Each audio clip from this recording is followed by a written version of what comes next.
Si Marites mismo ang magsasabi kay Ramon kung sino ang totoong tanggol. Nagpakilala itong si Olga kay Marites kung sino siya sa buhay ni Ramon. Dahil dito, sinisisi ni Marites itong si Ramon sa nangyari kay Tanggol ngayon. Harap-harapang sinaktan ni Olga itong si Tanggol.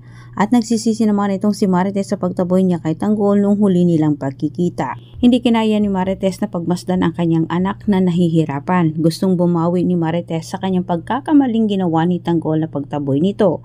Kahit ginawa din niya ang lahat para siya'y makawala sa mga kamay ng ulupong na tauhan ni Olga. At sa tulong naman ni Tinding, nagawa ito ni Marites at nilabanan nilang dalawa ang mga tauhan ni Olga habang itong si Tanggol ay mas lalong pinapahirapan ni Olga. Ngunit sa kasamang palad, huli nang dumating itong si Marites, alam na ni Tanggol ang lahat. Malala din ang kalagayan ni Tanggol at kailangan itong magamot agaw buhay. Itinawag ni Marites kay Ramon ang nangyari sa kanilang dalawa ni Tanggol para sisihin ito. Pero nagulat na lang itong si Ramon sa mga sinasabi ni Marites at hindi siya nakapagsalita, sabay titig na lang sa piking Tanggol na sa kanyang harapan. Gitna ng paninisi ni Marites dito kay Ramon at sa sobrang galit din niya ay hindi na niya binigyan ng pagkakataon itong si Ramon na magpaliwanag sa kanya na nasa kanyang harapan ang umanong anak nila.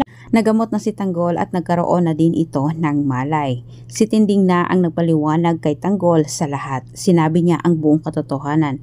Dahil sa sobrang galit ni Tanggol para sa kanyang ina ay hindi na rin niya ito binigyan ng pagkakataon para silang dalawa ay magkausap. Hindi na pinagbigyan si Tanggol sa kanyang mga kaibigan na mananatili sa hospital. Kailangan na umano nilang umalis dahil pareho umanong delikado ang kanilang buhay kapag sila'y maabutan umano ni rigor. Dahil nagtataka itong si Ramon sa mga sinasabi ni Marites ay gusto din niyang alamin kung ano ito. Pero huli na si Ramon kung siya darating sa hospital dahil nakalayas na sila Tanggol. At sa puntong ito, alam na ni Tanggol ang lahat. Kilala na niya ang kanyang tatay.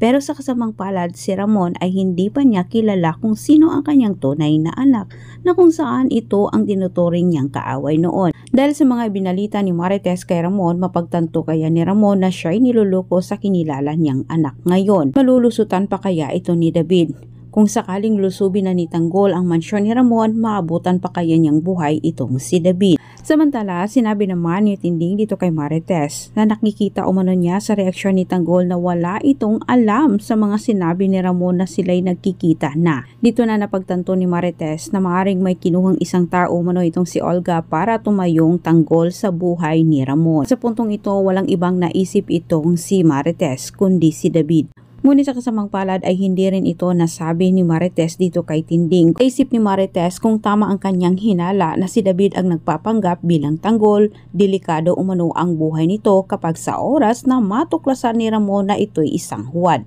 Maraming salamat sa panonood. Huwag kalimutan mag-subscribe para sa maraming karagdagang update.